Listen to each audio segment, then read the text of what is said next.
State ಅಲ್ಲ ಇರಲಿ, stay ತಿರುಗೋದು ಬೇಡ.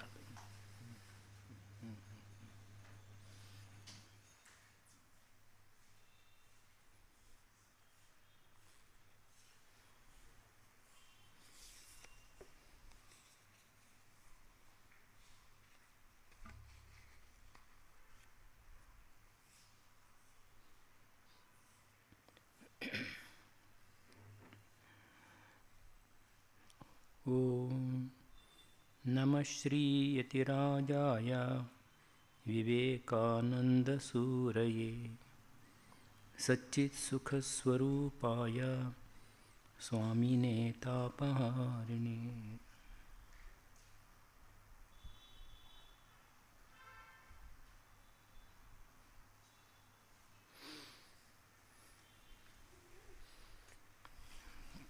Today I am going to speak on the subject Divinity of Man and Positive Psychology.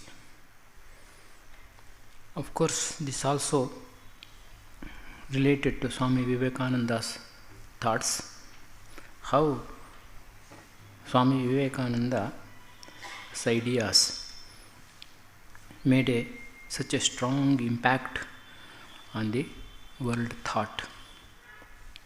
We shall see that one. To start with, there are two basic questions are there. The one is, what is this universe? About this question is related to the external world,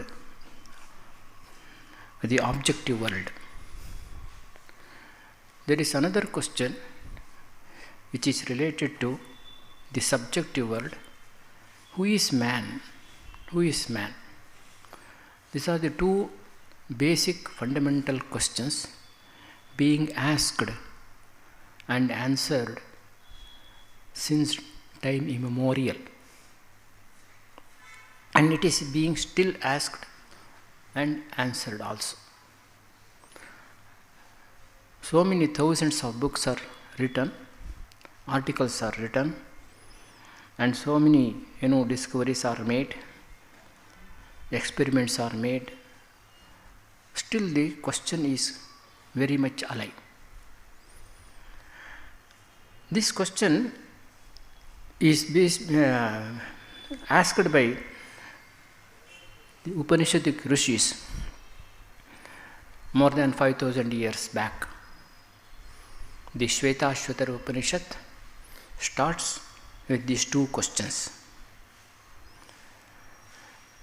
I quote, "What is the cause of this world? Is it Brahman? Whence have you come? Is it Brahman or something else? What is the cause of this world?" That is the first question asked. The whence we have come, from where we have come, what is our origin? For what purpose are we living? What is the purpose of life? Why we are living here? Where we are established? What is our foundation? What is our basis for this life? Who is making us undergo happiness and misery? We undergo so many different kinds of experiences in this life. And what is the cause of this? What is the cause? These are the fundamental questions asked by the Upanishadic Rishis and also answered also there. Let us take up the second question, that is, who is man? We all feel the sense of identity, self-identity. I am there, I. The sense of individuality is felt by all. How this sense of individuality comes? What it constitutes? We discussed this point earlier classes also, concept of individuality in according to Swami Vivekananda. So we all feel that sense of identity, self-identity. where it constitutes, where is our self-individuality? Is it in the body? Swami Vivekananda asked like this. Is it in the body? It cannot be, because body is constantly changing. Is it in the mind? Mind also is constantly changing. Is it in the ego? Ego also is constantly changing. Today I am one person, tomorrow I am a different person altogether. Go on changing. So in ego also it is not there. Where constitutes this self-identity? According to Swami Vivekananda, there is one element which is unchanging in our personality. That is the core of our personality, center of our personality. That is divinity, that is the self, that is the spirit. That unchanging element, the spiritual element, divine element, that constitutes the center of my personality, and that gives me the sense of identity, the individuality, I consciousness, I. Whatever I do, whatever I speak, whatever I think, there is I is there. I am doing, I am thinking, I am hearing, I am doing. All these things, everything that goes on here in this system of personality is attributed to the I, appropriated by the I consciousness. And according to Vedanta, according to Swami Vivekananda also, this I consciousness arises out of this spiritual element. This manifesting itself in the form of I, bubbling up like that. Something, it's to give a very simple example, the electricity is there everywhere, but it manifests itself in the form of light through the bulb. Similarly, the consciousness, the pure consciousness, the spirit, the divine element in us, spiritual element in us, manifests itself in the form of I consciousness, ego. Asti kaschit swayam nityam aham pratyalambanaha avastatraya sakshi san panchakosha vilakshanaha. This is the shloka we come across in Viveka Chodamani. Asti kaschit swayam nityam. Asti kaschit, something is there. We can't describe what it is. Asti kaschit, something. Aham pratyalambanaha. It is the basis, foundation for the aham pratyaya, I consciousness. From that it arises.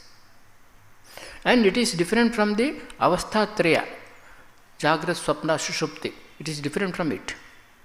And panchakosha vilakshanaha. And also it is different from panchakoshas. Annamaya kosha, pranamaya kosha, manomaya kosha, Vijnanamaya kosha, Anandamaya kosha, all these koshas are there, it's completely different from all these things. So, some kind of this element is there in us, and that is giving rise to the sense of self-identity, sense of I am. What is this divinity? What is it? Swami Vivekananda is repeatedly says, we are divine, each soul is potentially divine, man is divine. And we have to assert our divinity. So Swami Vivekananda's pet idea is always speaking about the divinity. So he says, my mission is to preach unto mankind the divinity of the soul and see how it manifests in the different walks of life, different movement of life. So this divinity, what is this divinity? You have to find out. Just have an intellectual understanding of it at least. That really we can glimpse of that divinity comes only through meditation and other spiritual practices. But we can have some glimpse of intellectual understanding of what it could be. For example, there is a famous text is there, very text of Vedanta, Advaita Vedanta, that Drigdrishya Viveka, small book, but very, very illuminating book. First shloka itself starts with a very profound thought. Rupam drishyam, lochanam druk, tadrishyam, druktamanasam, drishya, dhivritteya sakshi, drugeva natu drishyate. This is the first verse of that particular text. So Rupam Drishyam, it is applicable to all the senses, not only the eye. The eye only, as an example, it is taken. Rupam Drishyam, all these different forms we see through our eyes. That is Drishya, that is object of perception. That is Drishya. And with regard to that, eye is, this eye not eye consciousness, this eyes, we have two eyes. This becomes the subjective factor with regard to the Rupam outside, Drishya outside. Tadrishyam Drukta Manasam. All the senses also becomes Drishya for the mind. I can think of the eye, I can think of the ears, I can think of the different senses. And whether my eyes are, very acute or not, whether it is dull or not, all these things I can think. I can cogitate, I can think about it. And that means all the senses, whether I am hearing properly or not, I am hard of hear, all these things, I can think of mentally. So that means for the mind, the senses also becomes an object of perception. And mind becomes the drik, that is subject of perception. And still go inside. Then what happens, all the mental modifications, chittavrittis that arise in our mind, they becomes drishya for the drik. Some other drik is there behind the mind. Some other drik is there behind the mind that sees everything. Because if I close my eyes, I can think of so many things, so many ideas come, so many thoughts come, so many images come, objects come, trees come, man comes, so many things, so many forms come to my mind. I can see it. Objectively I can see it. Who is the seer? Who is one that perceives all these things? Who is the perceiver? This question arises. There is some other element who perceives all the mental modifications. Drishya dhivrityaha. Dhivritti becomes drishya for drik. Drigeva, that sakshi. That sakshi is always drik. It cannot be objectified. That sakshi chaitanya is there, spirit is there, divinity is there. That is the ultimate perceiver of everything. This is how this is being explained. That means something else is there behind the body, behind the senses, behind the mind, who perceives everything, that is taking place in this structure of personality structure. So that self, that gives rise to the sense of self-identity according to Swami Vivekananda. That is the one thing, it persists all the different states of our personality. There is another shloka also is there. In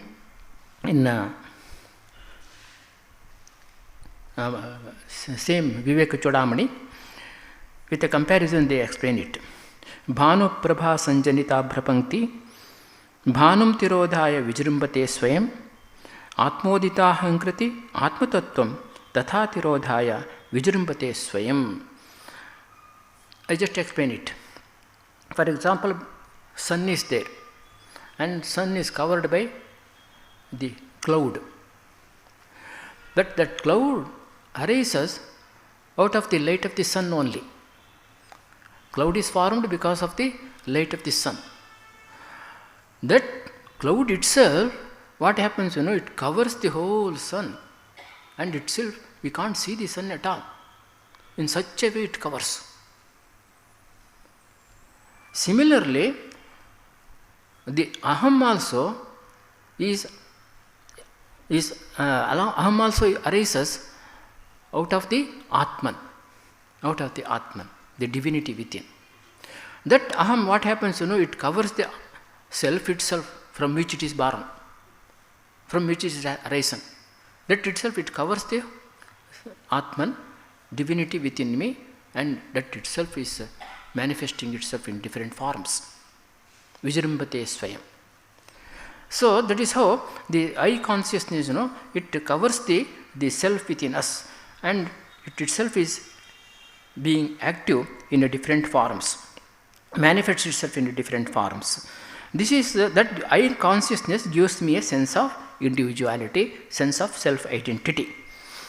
This idea of divinity was there prevalent, very prevalent in the Upanishads, but it is the Swami Vivekananda's credit that he has highlighted this idea of concept of divinity and he made it the center of his philosophy.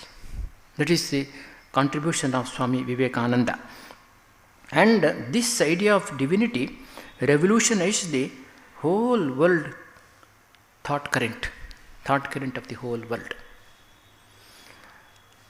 And it is a turning point, they say, Swami Vivekananda is a turning point in the world culture itself. The very few people, many of the world thinkers are recognizing the Swami Vivekananda contribution, and it is progressively, gradually, increasingly, it is being recognized how the contribution of Swami Vivekananda on the world thought.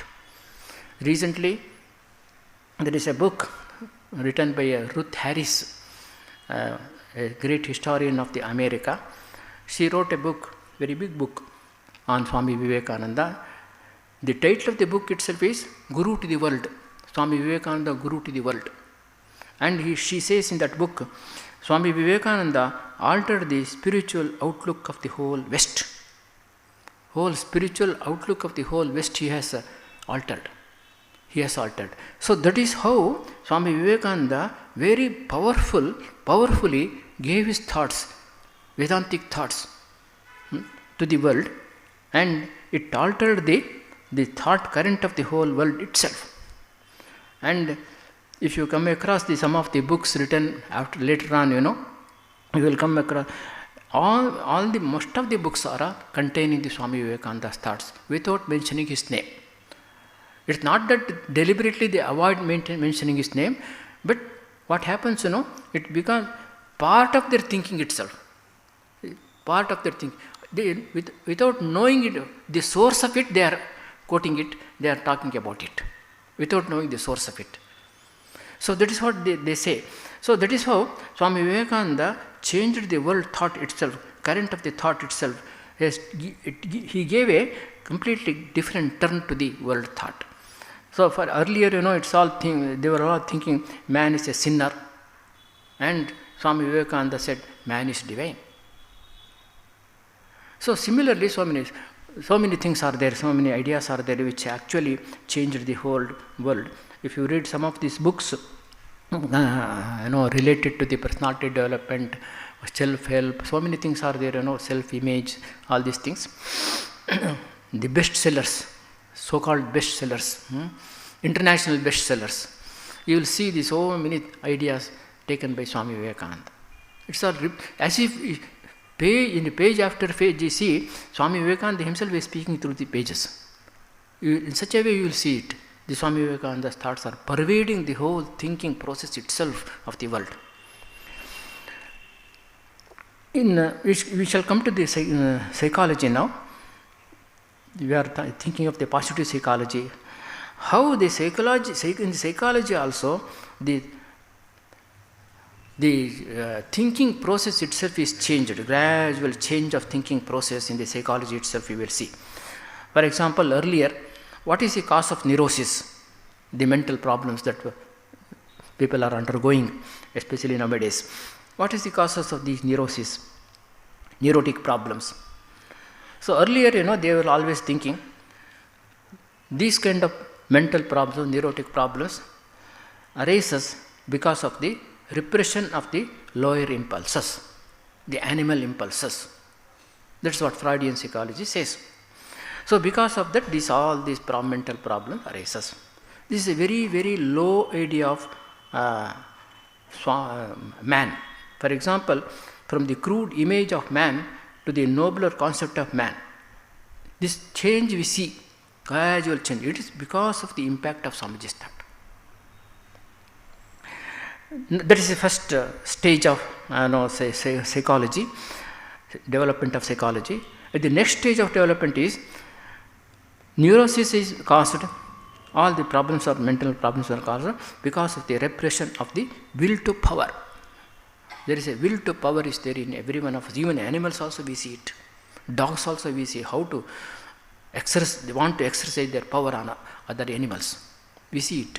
So will to power is there in every one of us. When that is suppressed and repressed, then what happens? It causes so many different kinds of neurosis.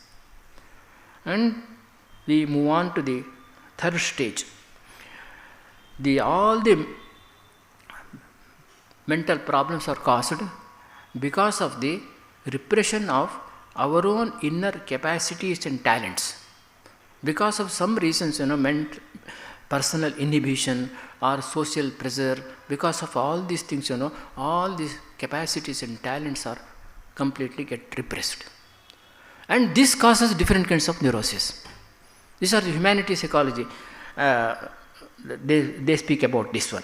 So that is why they always give emphasis to the expression, self-actualization, expression of our capacities and talents through different kinds of activities and creative activities especially.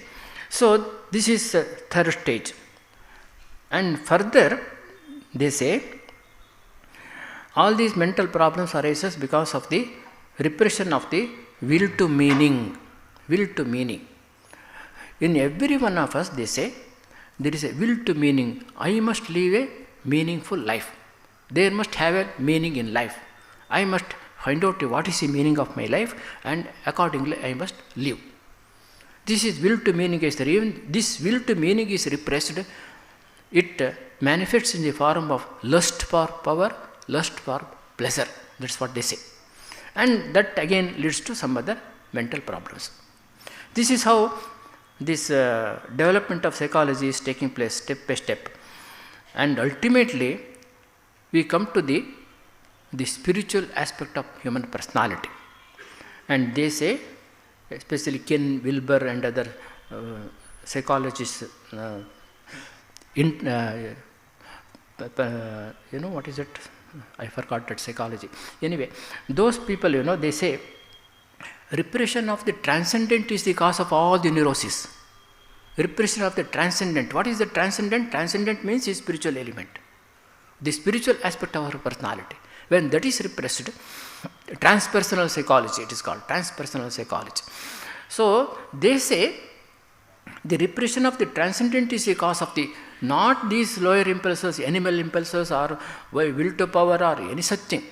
It is the because we are not able to manifest divinity within us. Because of that, all the problems arises. This is how Swami Vivekananda started. Swami Vivekananda also said like same thing. You have to manifest divinity. When you manifest divinity, and everything will be harmoniously arranged around it. All the mental problems are solved. All your different kinds of problems are solved. So you have to manifest divinity. This is what Swami Vivekananda. Hey, how you will see in psychology this development of thoughts are going on. It's all because of Swami Vivekananda's impact on wisdom thought.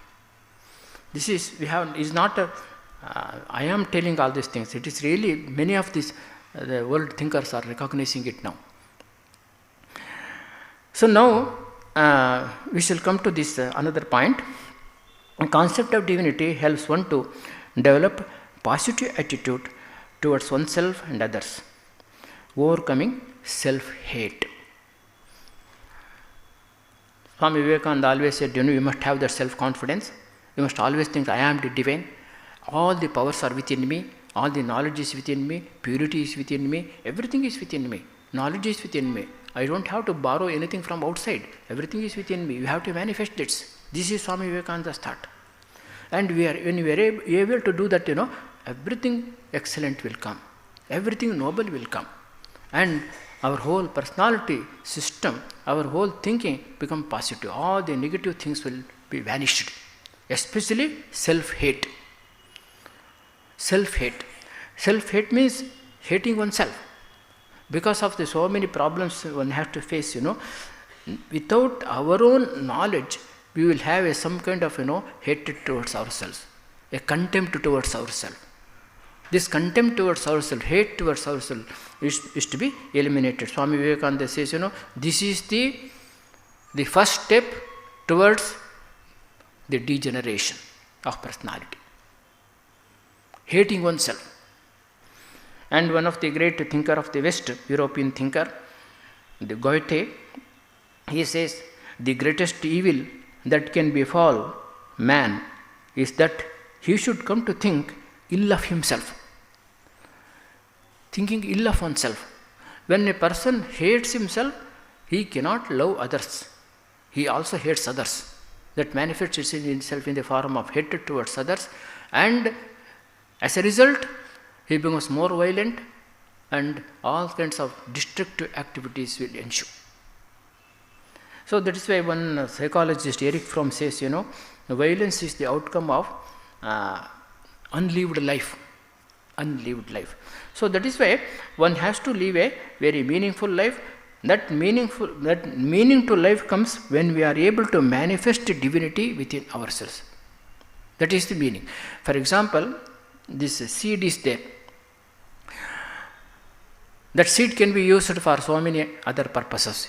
You can use it for cooking, you can use it for playing, you can use it for decoration, so many things so many other ways you can use it. Only when its real purpose, the meaning is fulfilled, when it is allowed to germinate and grow itself into a huge tree and produce fruits and flowers and all that. So it does so, manifesting its own inner potentiality. Every seed has got its own potentiality to become the huge tree.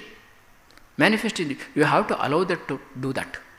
Similarly, when you are able to manifest all the potentialities within, then only we grow, then only life becomes meaningful.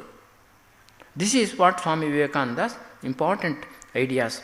We have to follow this one.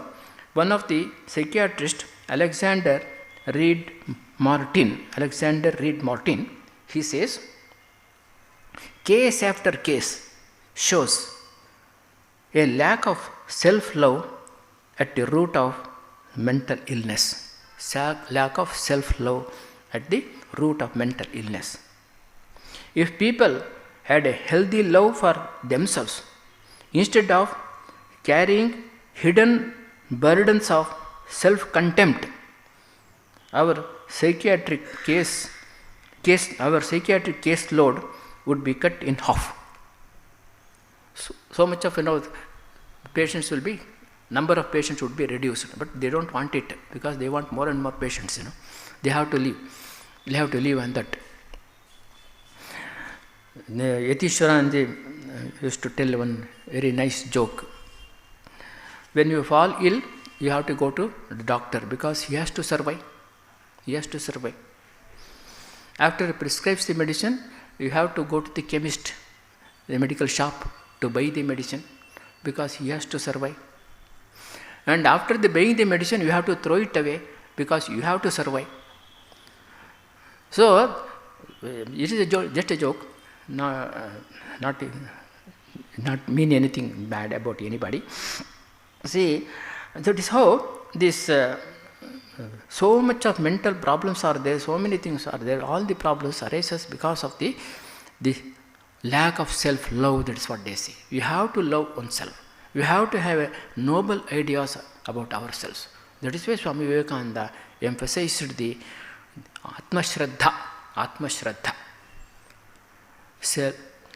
faith in oneself, confidence, self-confidence, faith in oneself. You have to have faith in oneself. When you have that faith in oneself, what happens, all the best things that is hidden within our personality will manifest. Most of the problems are because of the lack of faith in oneself. That is why they say the genetic they talk about a genetic determination, genetic determinism or something like that. That means genes are determining our lifestyle, our behavior, our thinking, everything. Genes inherited by our parents, our forefathers. They determine our lifestyle, they determine our character and all that. That's what they used to say. But now they are of the opinion, it is not the genes. Genes also can change depending upon the social environment. Because depending upon the social environment we are placed. And this social environment also has its own influence depending upon the how we respond to the social environment. How we respond. It depends upon that how the environment influences me. And my response to the social environment depends upon my own faith in oneself. That is why Swami Vivekananda gave so much of importance to the faith in oneself. Yo yat shraddha saeva saha. Bhagavad Gita also says, Shraddhamayoyam purusho yo yat shraddha saeva saha. Shraddhamaya, this man is nothing but full of shraddha. According to his shraddha, he becomes. That's all. If you go, Sri Ramakrishna also says, if you think that you are a sinner and sinner and sinner, you become sinner only. So, you must have a very healthy attitude towards oneself. That is very important. That is emphasized in positive psychology nowadays. The positive psychology emphasizes the positive side of the human personality. The Freudians emphasize the negative aspect of the human psychology. Abraham Maslow he said, Freudians, highlighted this sick half of the personality, and it is our responsibility to healthy half of the personality. When Jacob Needleman says, Freudianism institutionalized the underestimation of the human possibilities. Now we have to think of highlight the positive aspect of the human personality. That is how humanity psychology came into existence. Later on it was developed into positive psychology. So positive psychology pins its attention on the innate goodness of man, not on the animal propensities as Freudians do. Innate goodness of man. That means positive emotions, positive engagements, positive relationship, positive meaning, etc. These are the things to be highlighted. That's why they always studied the sick personality. They did not study the sick personality. They studied the healthy personalities. Healthy people who achieved something, who lived a meaningful life, successful life, achievement, great achievement, with a sense of fulfillment. They studied the psychology of mental makeup of those people. What is the thing made them to achieve such greatness? So, studying that one, they developed this positive psychology. Overcoming the negative by positive. Swami Vivekananda says, if you are in a darkness, no amount of shouting will help. Bring in the light. If so many problems are there, negative things are there, we have to think of the positive to counteract the negative. You have to think of always, this is the Pratipaksha Bhavana highlighted in Yoga Sutra of Patanjali. So, through the Pratipaksha Bhavana, through the positive thinking, you must be able to overcome all the negative aspects of our personality, negative emotions. So, that is why the positive thoughts are given very much importance. Another thing I want to highlight here, Martin Seligman, he is a great positive psychologist. He talks about three things: pleasant life, engaged life, and meaningful life. Pleasant life, what is this pleasant life? He says, develop positive emotions. The love, the compassion, cooperation, all these things are positive emotions you have to develop and have a positive, healthy relationship with others. Developing the positive emotions, you have to develop a healthy relationship, personal relationship with all others. That is pleasant life. If a person have a very pleasant relationship with others, loving relationship with others, meaningful relationship with others, what happens? He will be very, very happy in life. Not these gadgets, etc., not your mobiles, not your social media, all these things will not make one happy at all. It's only human relations, good human relationship only makes one happy. Nowadays, Facebook, they talk of Facebook. They want to have a Facebook relationship. They don't want to face the human beings. That is why they want to have a Facebook relationship. This is very, very, very strange how people think like that.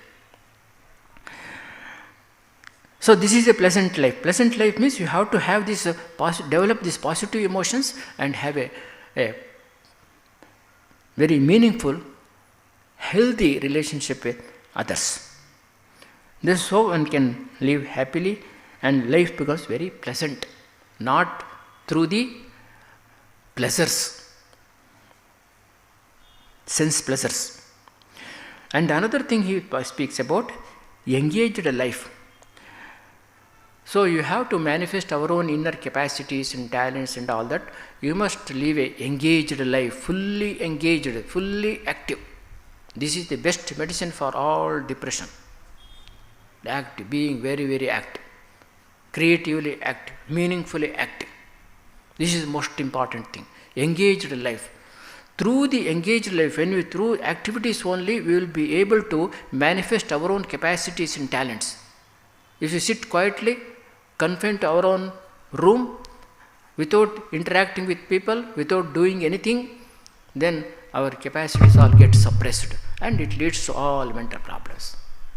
That is why you must come out of the room. That is why Swami Vivekananda, when a person that he wanted to meditate, he wanted how to meditate, he was very much disturbed by thoughts, different kinds of negative thoughts and all that. He was not able to meditate, and he went to Swami Vivekananda and asked, see, this is happening, I am not able to meditate at all.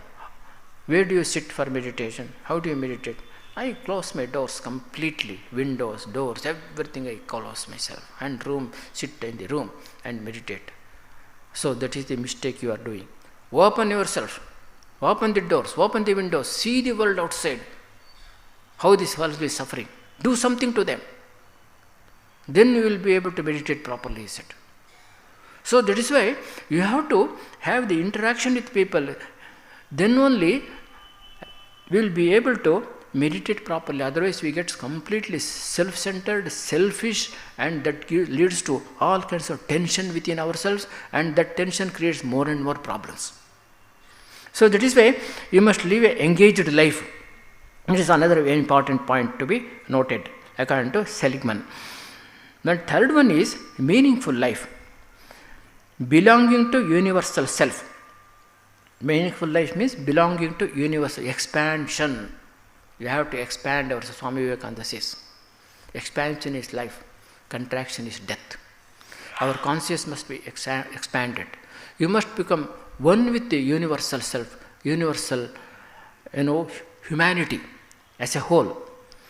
The holistic attitude you must feel that I am the inseparable part of the whole. I am not an island with myself. One should not live as an island to himself.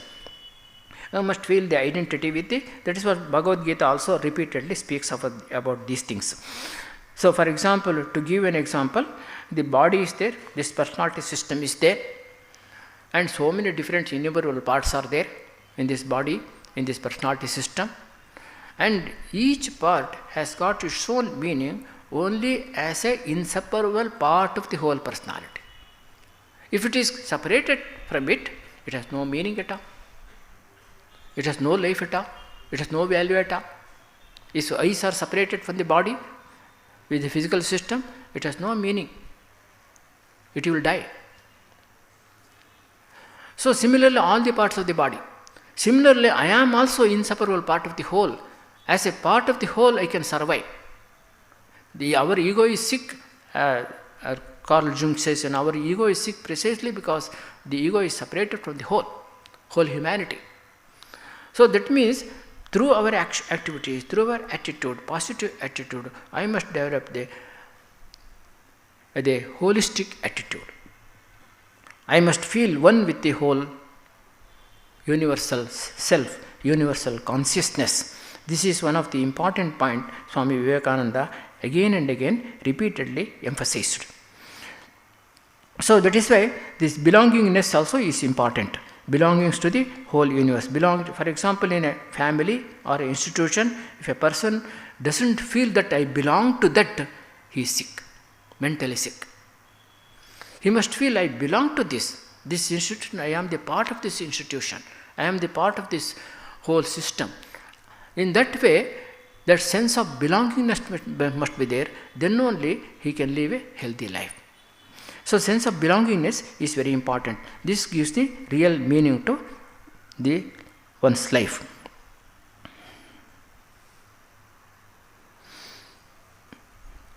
Sri Nityasthanandaji's quotation comes to my mind.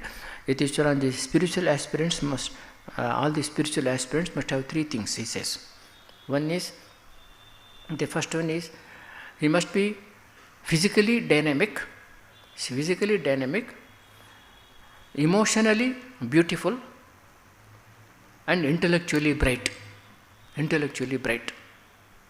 Physically dynamic, he must be very active, dynamic, and emotionally beautiful.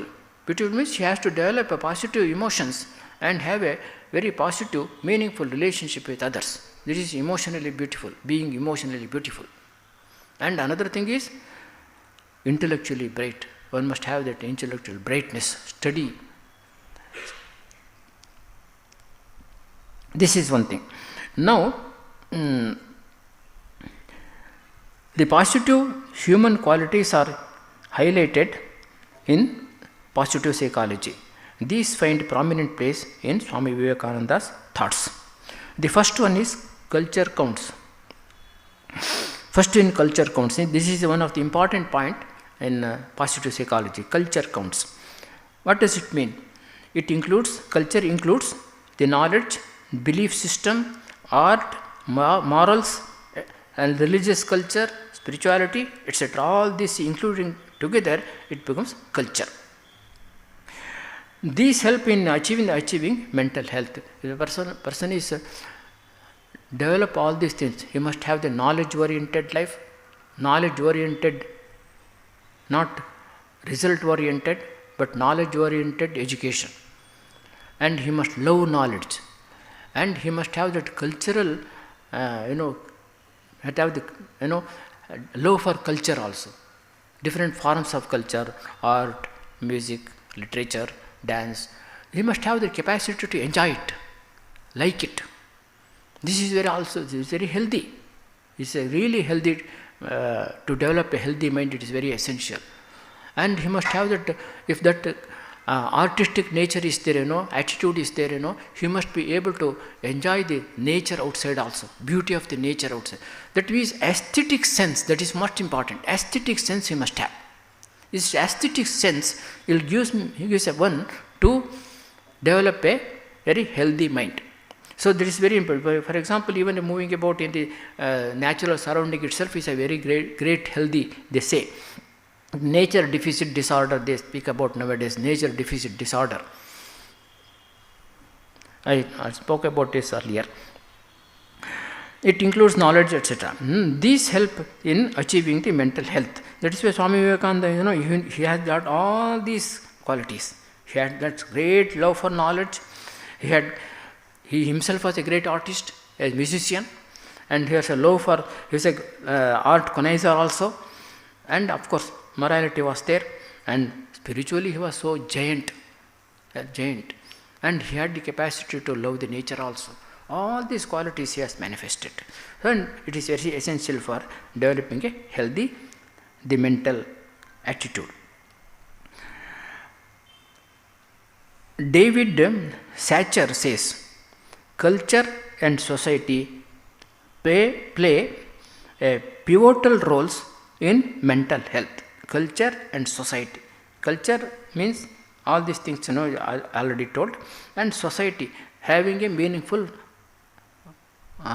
relation in society, living a meaningful life in the society, engaging oneself meaningfully, having a good relationship, loving relationship with others. So these are the things, these are the two things very essential for mental health. Swami Vivekananda asserts the importance of imparting culture along with knowledge in education system. It is the culture that really gives the meaning to life according to Swami Vivekananda. The knowledge is not, by mere knowledge is not going to help a man. It is the culture that enables a man to withstand the shock. That's what Swamiji says. Knowledge is only skin deep, he says. Knowledge is only skin deep. Scratch a little, he says. Scratch a little, the devil will come out, he says. So much of power, so much of knowledge, without holiness, without culture, makes one a devil, he says. So that is why culture he always emphasizes. Along with the education, you have to give culture. Different kinds of. That is why Swami Vivekananda says, according to Swami Vivekananda, our education must be rooted in our national cultural ideologies. So, our own natural cultural ideologies are emphasized. On the basis of that, the education system must be developed. So, this is how the Swami Vivekananda's ideas flow. And another message of positive psychology is the message of strength. This is also actually Swami Vivekananda's thoughts only. He always emphasizes strength, strength, strength. Strength is life, weakness is death. Even repeatedly he told all these things. In positive psychology, strength is defined as a capacity for feeling, thinking and behaving in a way that allows optimal functioning in the pursuit of valued outcomes. One has to achieve certain things, in life. It may be related to anything, any field. He has to achieve something great, something very very helpful to himself and also society. You want to do something. So that kind of, to achieve that one, you must have this kind of things. Feeling, he must be able to employ his feeling fully, employ his thinking fully, employ his will fully. All these things must be able to have this behavior, etc. He must be able to act. He must be extremely active. And he must think deeply and express his feeling also, positive feeling also. When all these put together, then one will be able to achieve something great in life. This was Swami Vivekananda. This is also Swami Vivekananda's thought only. Head, heart and hand. Swamiji said, head to think, heart to feel and hand to work. If these three things are combined, and one can achieve anything, miracle, one can achieve miracle in life, do miracle. So how, I am very intrigued how Swamiji's thoughts are being highlighted in all these ideas and in all these books and positive psychology and all that. Combination of head and heart. Strength is required to stand firm in the midst of so many negative influences. Nowadays is very essential. So many negative influences are there through the social medias. We know it. And how to resist this one? You have to have that inner strength must be there. You must have that ideal in life. With the help of the ideal, you must develop inner strength. Holding on to the ideal very doggedly, very strongly. So that kind of inner urge must be there. I must achieve the ideal. I must hold on to the ideal with all my strength. Then only it is possible to resist the temptation presented before us in so many social medias. So that is why the strength is required for that. Strength is required to be alone, not expecting love, etc. So nowadays, it is so many. This is very problem. Everybody wants some kind of appreciation. If he doesn't get sufficient appreciation, etc., he will fall sick. He goes to the depression. Always addicted to this kind of praise, appreciation, and always patting is necessary. Always patting is necessary. Otherwise, he can't do anything. For example, a person is very interesting. One person told me when I was in Mysore, when he asked to translate or particular book, etc., he would say, "You have to assure that it will be published. Then only I will write," he would say. If it is not publication, it is not published, I am not going to write. Earlier it was not like that. Earlier, for your own self-expression, they used to write, produce so many art items. Only self-expression, to express themselves, that's all. That itself gives them is joy and satisfaction. Now it is completely different. They want appreciation, they want publicity, everything. Publicity, glamour. Without that they can't do anything. That kind of trend is coming now. So, this kind of strength is required to do certain things, to achieve certain things without expecting any appreciation. Whether people recognize me or not, I will do it. This is my duty, for my own self-satisfaction, I do it. This kind of attitude must be developed. Otherwise, that is why we require strength to withstand the negative reaction from the people also. I will give one example. Perhaps I must have given earlier also. One dancer was there. She was very good dancer, and she used to perform dance in such a way, everybody used to appreciate like anything. So much of applause were there. So much of applause. And one day she was performing a dance, and among the audience, her own guru was there, sitting, watching the dance. And she performed very well. So much of applause was there from the audience, spectators. But afterwards, after the performance is over, the guru came and expressed very bad performance, he said. Very bad performance. That one few words, 3 words, upset her so much, she was admitted to Nimams here only. She was admitted to Nimams. So much upset, so mentally she got completely upset, lost her mind. So this is very pathetic condition, is it not? Slavery to the appreciation. We get addicted to this kind of things. When we get addicted to that, without that we can't survive. This is slavery. So that is why to withstand all these things, one must have the inner strength. That is what this kind of strength Swamiji wanted. That is why he said, weakness is the root cause of all evils, he said. So weakness must be avoided, strength must be developed. Another positive qualities that emphasized, highlighted in positive psychology is the empathy. About this also I spoke sufficiently earlier classes. The capacity to place oneself. What is empathy? The capacity to place oneself in the position of others and share their happiness and misery. Happiness and misery. So one capacity is, everybody has got this capacity, it seems. Everybody has got. Because in the brain itself it is there. The mirror neurons, they speak about the mirror neurons. So because of the mirror neurons, we will be able to feel for others. They can, for example, in day-to-day life itself, we can see how this mirror neurons works. For example, if I am talking with some other person, if he smiles, immediately without my knowledge, I also start smiling. If he laughs, I also, without my knowledge, I start laughing.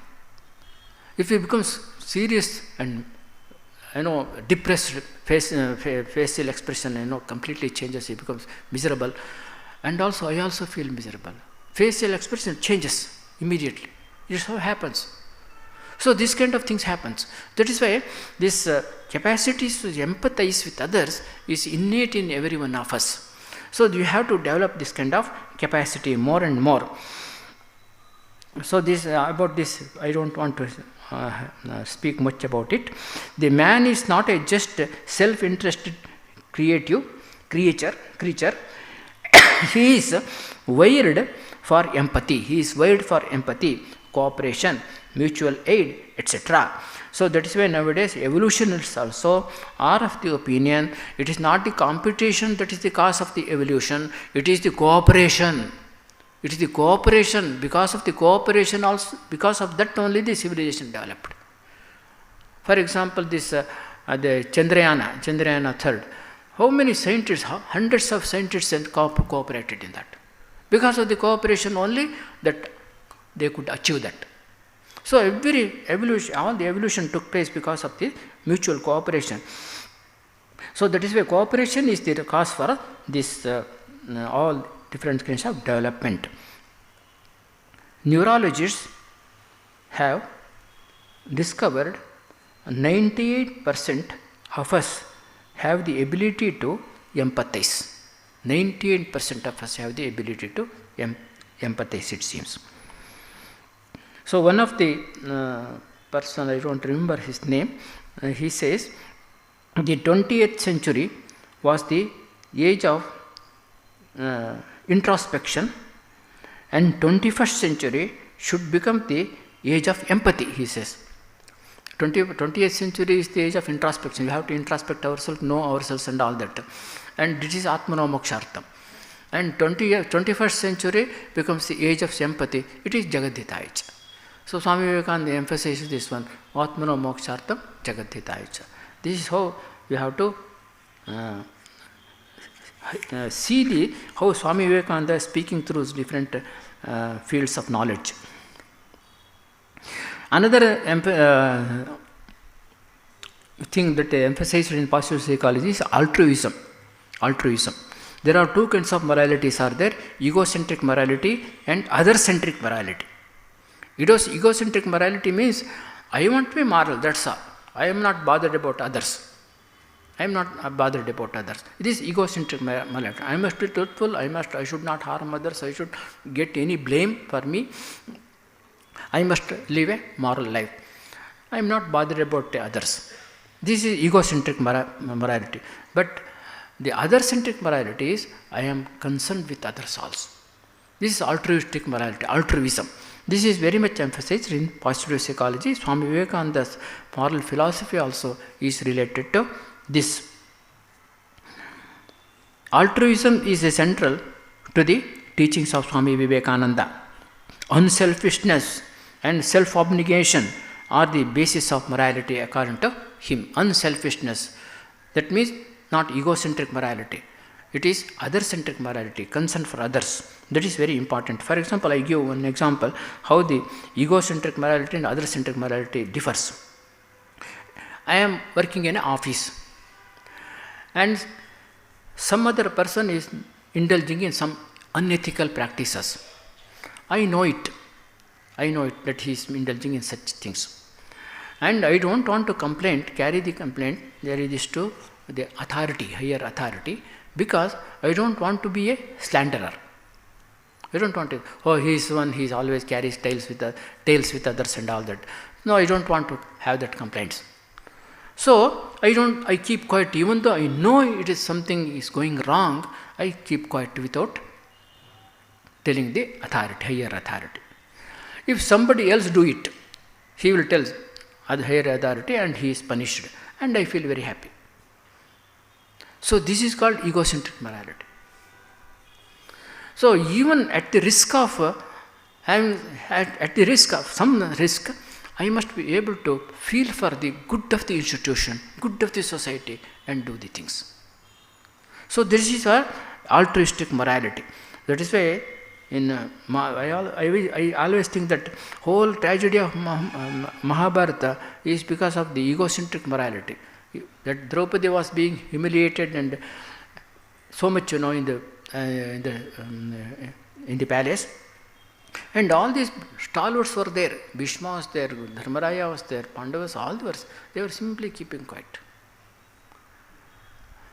because they are holding on to the dharma. What is kind of dharma it is? Dharma is meant for man, not man for dharma. So this is how so many problems arises because of this. And Sri Krishna was very, very practical in this way. Sri Krishna says, Na tattva vachanam satyam, na asatya vachanam mrisha, yad bhuta hitam atyantam, tadhi satyam prakirtitam. Not telling, distorting the things and telling so many things, what is not really happened, that is not satya. And telling whatever that is there, lies, it is not satya. What is bhutahitam atyantam tadhi satyam. Bhutahitam, that means it must be good to all, you must do good to all. That is satya. Tadhi satyam prakirtitam. That is satya. That kind of, we must have that always other-centered, social-centered and altruistic attitude as a basis of morality. This is how we can see Swami Vivekananda's thoughts being repeated and highlighted, and in different fields of knowledge it is being highlighted. Om Shanti Shanti Shanti. Hari Om Tat Sat. Sri Ramakrishna Arpanamastu.